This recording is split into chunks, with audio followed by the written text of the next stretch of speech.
Chapter 9. Be Fruitful and Multiply. 4 chats on kids, parenting, happiness, and self-interest. Accepting suicide, the most serious decision in life should be to have a child. However, not to have a child, if one is capable of having children, should perhaps be an even more serious decision. Thomas Zaz, The Untamed Tongue. The best way to understand a position is to argue on its behalf. You learn as you speak. Sometimes you find that objections are stronger than you realized. Other times you discover that they're weaker than they looked. You may end up abandoning the position, or improving it, and returning to the fray. Critics don't just keep you honest, they show you the light. Now that you've heard my main arguments, it's time to wrestle with some critics. The following exchanges are admittedly staged. I'm the only real character. The rest are composites. But each represents a popular reaction to my position, and all the arguments are drawn from life.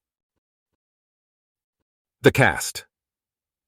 Bryan, Mr. Selfish Reasons to Have More Kids, number of kids 3. Becky, single career woman and my toughest critic, number of kids 0. Steve, frazzled dad, number of kids 1. Christine, semi-sympathetic mom, number of kids 2. Yvonne, skeptical social scientist, number of kids 0. Mary, supermom, number of kids 5. Chat 1. How can you think that parents don't matter? Bryan, so what do you think about my key premise? A lot of parental unhappiness is unnecessary because a lot of parental investment doesn't pay. Christine, I see your point, but aren't you exaggerating? Genes definitely make a difference. Some kids are tougher to raise than others. That doesn't mean that parents shouldn't try to promote all that stuff on your parental wish list.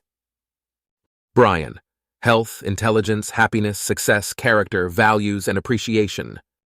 Christine, yeah.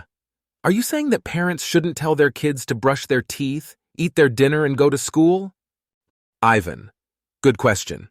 To be blunt, I think that Bryan's survey of twin and adoption research verges on irresponsible.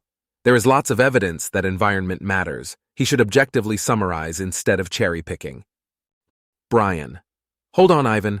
My review of the twin and adoption evidence comes with a loud and clear warning. What you find depends on where you look. Almost all twin and adoption studies are set in developed countries. Families that adopt are usually middle class and always want children.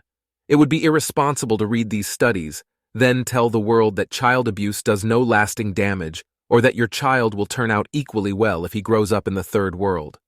But I say no such thing.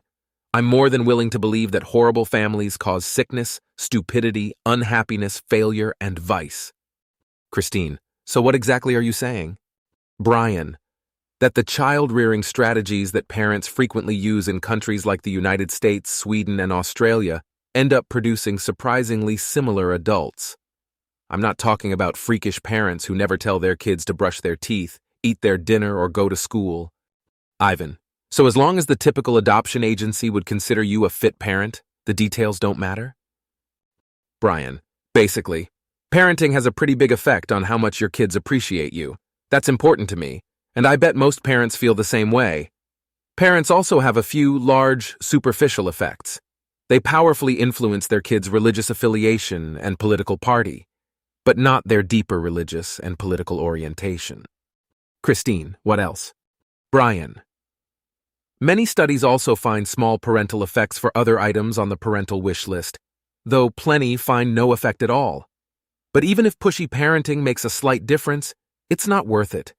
Your chance of transforming your child's adult health, intelligence, happiness, success, character, or values is slim. Your chance of hurting how your child feels about you, his appreciation, is very real. Yvonne, if that's your view, then I still say that your presentation is irresponsible. Who cares if there's a range over which parental differences don't matter much? Most of the world falls well below those standards. If international development experts took you seriously... Bryan, that's why I've clearly labeled this a book about parenting, not a book about international development. I don't tell international development experts that they're fear-mongering when they advise people in the third world to boil their water. Why should they object when I tell parents in the first world to cut themselves some slack? Christine, is it possible that you put too much stock in twin and adoption research because you happen to be the father of identical twins? Bryan, personal experience did affect my views, but not the way you suggest. I was interested in twin and adoption research years before I became a dad. Raising twins didn't change my confidence in the science.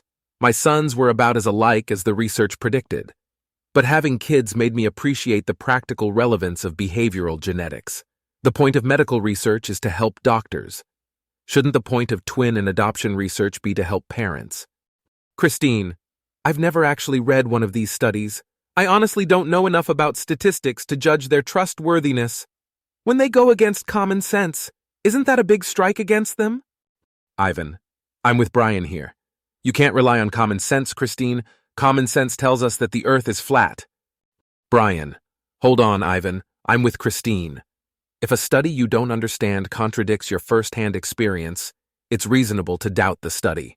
My position is that twin and adoption studies are in harmony with common sense. Christine, your version of common sense must differ from mine. My common sense tells me that parenting matters a lot. Bryan, mine tells me that parenting matters a lot in the short run. If I put my kids in the naughty corner for fighting, I can usually count on an hour or two of peace, not a lifetime. That's common sense, too. And when twin and adoption studies distinguish between short and long-run effects, that's what they find. Christine, I like to believe that if I nag my kids enough when they're young, my lessons will stick. Bryan, there are times when I'd like to believe that, too. If common sense tells us anything, though, it's that the truth and what we'd like to believe are often very different. Twin and adoption research shows that kids aren't like clay that parents mold for life. They're more like flexible plastic that responds to pressure but pops back into shape when the pressure goes away. Christine, so even when I see I've made a difference, I should expect it to wear off. How depressing. Bryan, not necessarily. I find it liberating to accept that my sons will grow up to be their own men and make their own choices. They'll all probably be successful in their own ways. Now that I know that their future is largely out of my hands, I feel like we can relax and enjoy our journey together. Becky, let's back up. You're both giving Bryan too much credit. All of his so-called genetic effects have environmental explanations. Identical twins are more alike than fraternal twins because their parents and other people treat them more alike. Adoptees do worse because parents favor their biological children. Haven't you seen Cinderella? Bryan, I agree that these objections are worth pursuing, and I'm pleased to report that they've already been pursued. Becky, sarcastically, really? Bryan, enthusiastically, yes, really. Researchers have checked whether twins are more similar in intelligence or personality when their appearance or childhood environments were more similar. With a few exceptions, they aren't. They've also taken advantage of the fact that families occasionally have false beliefs about what kind of twins they've got. If similarity of treatment caused resemblance, then identical twins who falsely believe they're fraternal should be less similar. They're not. Becky, what about adoptees? Bryan, your Cinderella story has two big problems. First, parents invest at least as much in their adopted children as they do in their biological children. One study of families with both kinds of children found that parents give their adoptees more educational and financial assistance. Becky, all right, the Cinderella reference was overly harsh. Bryan, but there's a deeper problem. For the sake of argument, suppose parents affect success, and parents treat adopted children worse than biological children. We would naturally expect adopted children to be less successful. Still, it's a lot better to be adopted by a rich, well-educated family, right? Becky, obviously. Bryan, that's not what adoption studies find. In practice, kids adopted by more successful families do about as well as kids adopted by less successful families. Your story can't explain this. Mine can. Chat #2, Kids and Happiness. Steve, can we come back to enjoying the journey? It sounds terrible, but I can't honestly say that I enjoy being a dad. I'm exhausted. If I were totally selfish, I never would have had kids. Now that I know what's involved, I'm too selfish to want anymore. Bryan, it sounds terrible, but you're probably blaming your kid for your own mistakes. I bet I could find a lot of ways to make your life easier without hurting your kids. For starters, how many activities is your kid involved in? Steve, counting. Let's see. Soccer, ballet, taekwondo, and catechism. Bryan, which is your daughter's least favorite?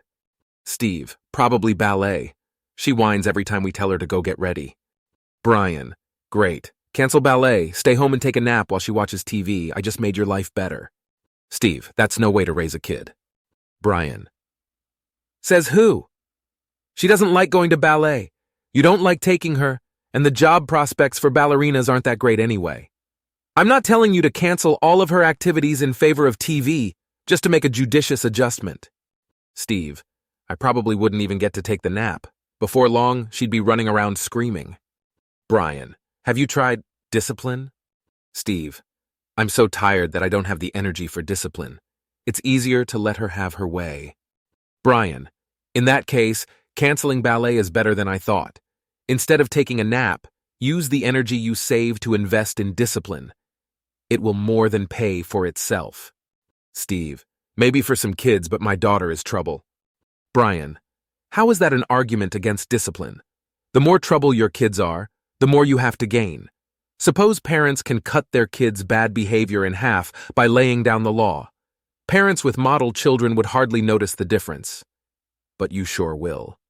Mary, is this how dads really think? It's pretty disturbing.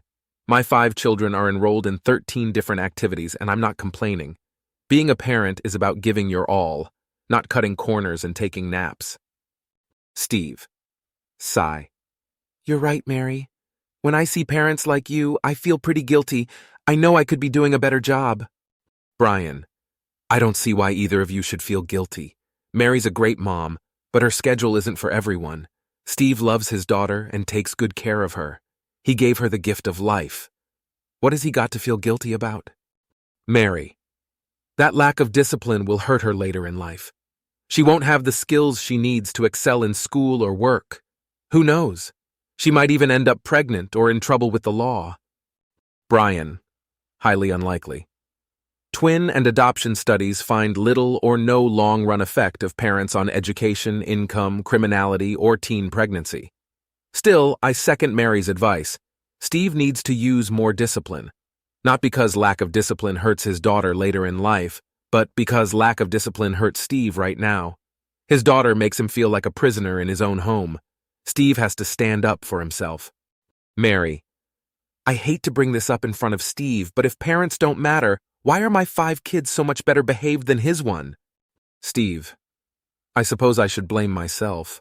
Still, I can't help thinking that I was dealt a tougher hand than you were, Mary. Bryan. You're both partly right. Mary's kids don't walk all over her because, unlike Steve, she won't stand for it. While Mary's discipline has little effect on her kids' future success, it definitely improves their current behavior. Nevertheless, discipline isn't a panacea, even in the short term. Personality is partly hereditary, and I'll bet that Steve was a more difficult child than you were, Mary.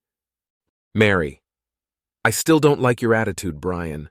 You're encouraging people to be bad parents. Bryan, do you have to be a bad parent to seek an easier path? Mary. If you're as lazy as you sound, why did you bother having kids in the first place? Bryan. You say lazy, I say balanced. I had kids because I love kids. I make time to play board games with my friends because I enjoy that, too. If my kids are too young to appreciate a movie I'd like to see, I catch it on my way home from work. Why should parenting take over my entire life? Steve, I think my wife would kill me if I did stuff like that. Mary, maybe she should. It sounds like Bryan just dumps his excess parenting responsibilities on other people. Someone has to pick up the tab for your carefree lifestyle. I suspect it's your wife. Becky, thanks for finally pointing this out, Mary. Raising kids is inevitably a lot of work, and it's interesting that Bryan barely mentions that women do almost all of it. That's why I plan to stay child-free. Bryan, I officially object. You both talk as if couples share a fixed pie of happiness. The only way for Dad to get more is to give Mom a smaller slice. That's false. Real families are far from perfect, so there's plenty of room for improvement. I'm a parental entrepreneur on the lookout for ways to make family life less work and more fun. If I pinpoint a waste of time, and my wife and I split the savings, We're both better off. Becky, give me a break. Your arguments are just ammunition for men who want to keep women barefoot and pregnant. If you really cared about your wife, or any woman for that matter, you wouldn't be pressuring them to have more kids. Bryan, you're fretting about a gender conflict that doesn't really exist. Average desired family size for men and women is virtually identical. Women are more likely than men to say that having kids is one of the most important things to them. If I'm giving ammunition to people who want more kids than their partner, let me point out that about half of these people are women. Becky, none of that changes the fact that women suffer all the pain and perform most of the thankless labor. We have every reason to be suspicious when a man offers to pinpoint a waste of time and split the savings. What does your split look like? 60-40 in your favor? 90-10? Bryan, I don't know why you're so suspicious of me, Becky. Scoff if you must, but if I had an extra hour of leisure to hand out, I'd give it to my wife. She needs it more than I do. And as the saying goes, if mama ain't happy, ain't nobody happy. Steve, it sounds like you haven't completely converted your wife to your position. Bryan, who has? Steve, I think you've accidentally exposed a fatal flaw in your advice. It's useless unless both parents accept it. The odds of that happening are slim at best. Bryan, my advice definitely works better if both parents accept it, but one parent can still make a difference. Couples compromise. Your spouse won't let you follow my advice all the time, but you can still tip the scales toward happiness. Mary, well, if you converted my husband, I wouldn't compromise. I'd veto every one of your ideas. It's up to me to put my kids' interests first. Which reminds me, don't many of the twin and adoption studies that you're hiding behind report that parents have small effects on their kids? Bryan, some of them. According to the Korean adoption study, for example, Mary's firstborn child will finish 6 fewer months of education because she gave him 4 siblings. Mary, that seems like a small price to pay for the blessing of 4 brothers and sisters. Bryan, I agree, but I bet that many parents would feel like you failed to put your son's interests first. Mary, they're entitled to their opinion. My point is that there's nothing unscientific about the way I raise my kids. I'm willing to endure a lot of pain in order to give my kids small gains, so your whole argument backfires. My effort is less fruitful than I thought? Then I'll have to try harder. Bryan, why would you do that to yourself? When your children grow up and have kids of their own, do you want their lives to be as tough as yours? Mary, when it's their turn to be parents, sure. Bryan, fine, let's run with that. No one denies you're a great mom, Mary, but I have to ask, do you ever lose your temper with your kids? Mary, I'm only human. Raising 5 kids is no picnic. Bryan, okay, given all your experience as a mom, I'm curious. According to the Ask the Children survey, 2 of kids' most common wishes are for their parents to be less tired and less stressed. Overall, kids gave their parents good marks, but more than 40% gave moms and dads grades of C, D, or F for controlling their tempers. Do you buy these results? Mary, I suppose. Parents aren't great actors. It's a lot easier for parents to do right by their kids than to pretend they're enjoying themselves. Bryan, suppose one of your kids gave you an F for losing your temper. How would you handle it? Mary, I'd try to improve. Bryan, yeah, but aren't you already making a serious effort? Mary, like I said, I'm only human. Bryan, me too. Apparently the most realistic way for a parent to seem happier is actually to be happier. Mary, your point being? Bryan, one of the best ways to improve your parenting is to make yourself happier. So even if you put your kids' interests first, you should give some of my advice a chance. Chat #3, from happier parenting to more kids. Becky, is it just me or is Bryan's whole argument painfully hard to follow? He admits that parents are less happy than the child-free. He talks about a bunch of twin and adoption studies. Then he tells everyone that it's okay to be selfish, so they should have a ton of kids. Bryan may have crafted the worst argument I ever heard. Ivan, I agree that it's got some holes, but I think I'm able to follow his logic. Bryan, care to walk us through the main steps as you understand them? Ivan, sure. You begin by claiming that parents are only slightly less happy than the childless, and you've got statistics to back you up. Bryan, right. Ivan, Then you point out that parents today hold themselves to much higher standards than they used to. You've got hard data for that, too. Bryan, so far so good. Ivan, then you recommend ways for parents to make their lives easier, with nothing more than common sense to back you up? Bryan, time diaries confirm that parents enjoy an hour of recreation more than an hour of childcare. But I haven't run a big experiment showing that parents become happier when they spend more time doing things they enjoy. Seems like a lot of work to prove the obvious. Ivan, that's the first weak link in the chain.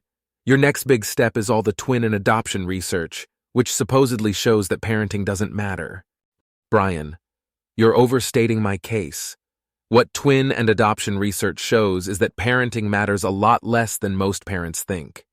Ivan, you don't actually measure what most parents think, do you? Bryan, nope. Twin and adoption research clearly goes against the grain. Ivan, you don't directly measure parenting styles either? Bryan, twin and adoption studies rarely bother. One of their main advantages is that they capture all the effects of parenting. Ivan, still, it's conceivable that some rare parenting strategies are highly effective. Bryan, magic bullets are theoretically possible, but I see no reason to believe they're real. In any case, suppose we knew that some magic bullets were out there. What good would that do for parents until we actually pinpoint them? Existing research, in contrast, already offers a life-changing lesson. Downtrodden parents can end many painful sacrifices guilt-free. Becky, enough already. Suppose we grant Bryan everything. How would any of this show that women should turn themselves into baby factories? Ivan, I'm pretty sure he never said that. Bryan, you're a good listener, Ivan. To repeat, my claim is that parents should have more kids than they originally planned. I never said, whoever has the most kids wins.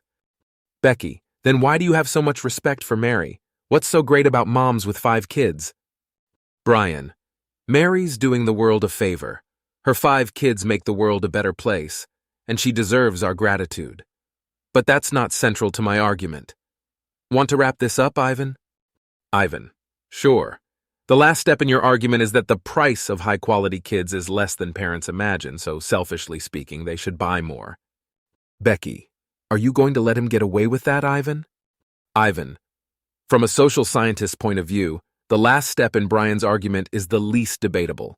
It's a straightforward application of what economists call the law of demand. When a store marks its merchandise 20% off, don't you buy more, Becky?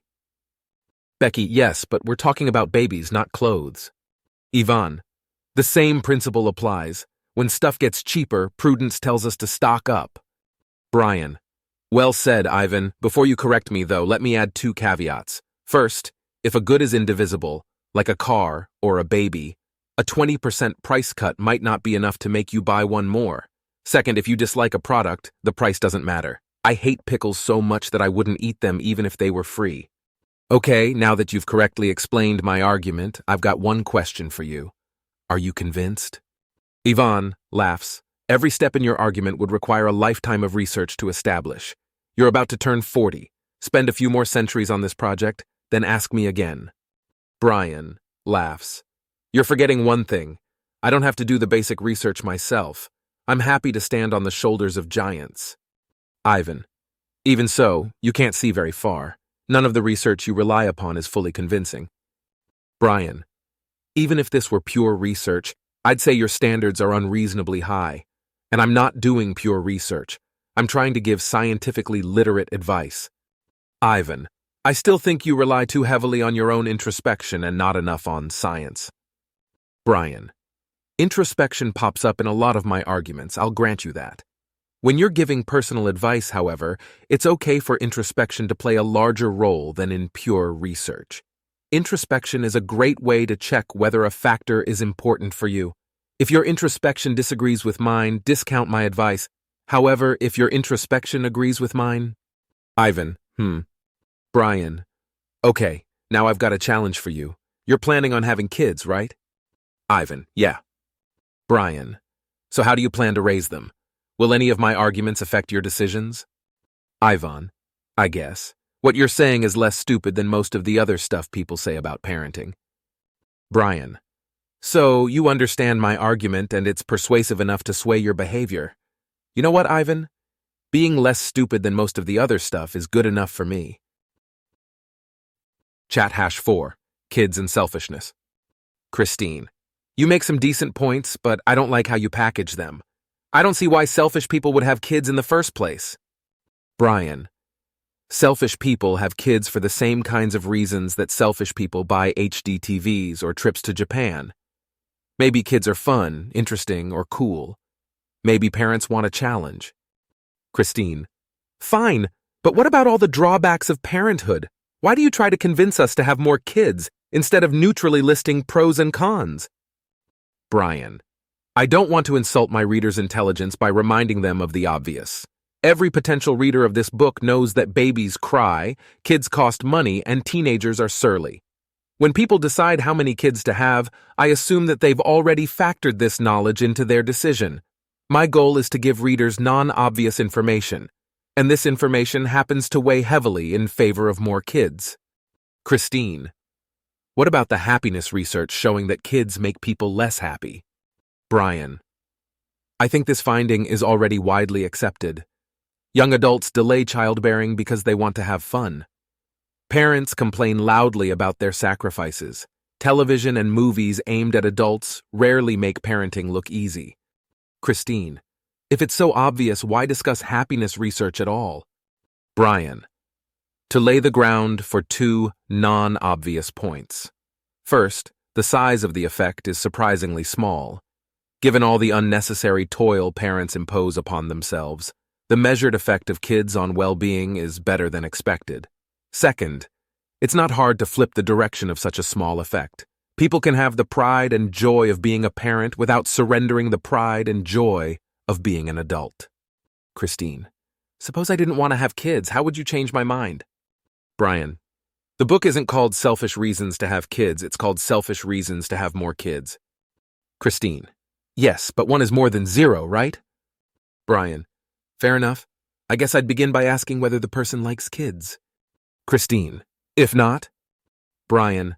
I'd point out that over 2/3 of people who don't have kids live to regret it. Then I'd drop the subject. I can't sell air conditioners to Eskimos. If kids simply don't appeal to you, there's not much more to say.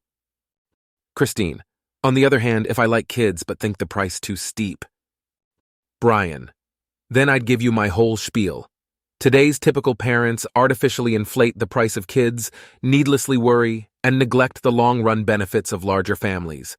If you avoid these mistakes, kids are a good deal. Christine. So you wouldn't advise everyone to have kids? Bryan. Correct. If you know the facts and still don't want kids, I'm the last person to bug you about it. However, I do insist that even unwanted children are almost always glad to be alive and make the world a better place. I don't feel like it is the only solid reason to be child-free. The many variations on unfair to the child and bad for the world sound nobler, but rarely stand up to scrutiny. Christine. This seems kind of mean, but when I go to the mall, I often think, some people should have fewer kids. Bryan. If the kids are future axe murderers, I'll agree with you. Fortunately, few people are that awful. You don't have to be a straight-A student to enjoy your life and pull your weight. You can be average. You can be well below average. Christine, wincing. So you're not worried that not-so-smart people are outbreeding smart people? Bryan. Nope. I freely admit that some people are smarter and contribute more to human progress than others, but you don't need to be smart to be a valuable human being. If a person is glad to be alive and self-supporting, we should be happy for him. Steve. Still, aren't your arguments more relevant for people who are smart, well-educated, and successful? Bryan. Since you asked, yes. Elite parents hold themselves to especially high and therefore especially wasteful standards. Steve. So elites have more unnecessary unhappiness to lose? Bryan. Exactly. If today's typical parent is making kids twice as painful as they need to be, today's elite parent might be making kids 5 times as painful as they need to be. Christine. Elite parents also have a lot more money to throw at their problems. Bryan. Indeed. I'm amazed at how many elite parents with young children endure chronic sleep deprivation instead of hiring some help. Do they really think their kids won't get into Harvard because a nanny spoke Spanish to them when they were 3 months old? Steve, would you add that, thanks to the power of heredity, elite parents are more likely to be pleased with their kids? Bryan, that's plausible, but I'd put it a little differently. If you're proud of yourself and your partner, you'll probably be proud of your kids too. Steve, so it's about being self-satisfied, not being elite. Bryan, exactly. The science of nature and nurture says that as long as you raise your kids in a vaguely normal way, they'll turn out a lot like you. If you want your kids to be different from you, this is bad news and a reason to have fewer kids. As long as you want your kids to resemble you, however, this is good news and a reason to have more kids. And how many of us don't want our kids to resemble us? Christine, that's depressing for people who want to adopt. Bryan, if you're adopting in order, make a little copy of yourself. Science offers little hope. However, if your goal is to make a huge difference in a child's life, behavioral genetics has a recipe for success. Adopt from the third world. Remember, twin and adoption studies only show that nurture effects are small inside of rich countries. Moving a child from third world poverty to first world comfort is a totally different story. When you rescue a child from an orphanage in China, Haiti, Romania, Bangladesh, or Malawi, you're almost guaranteeing him a much better childhood and a much better adulthood.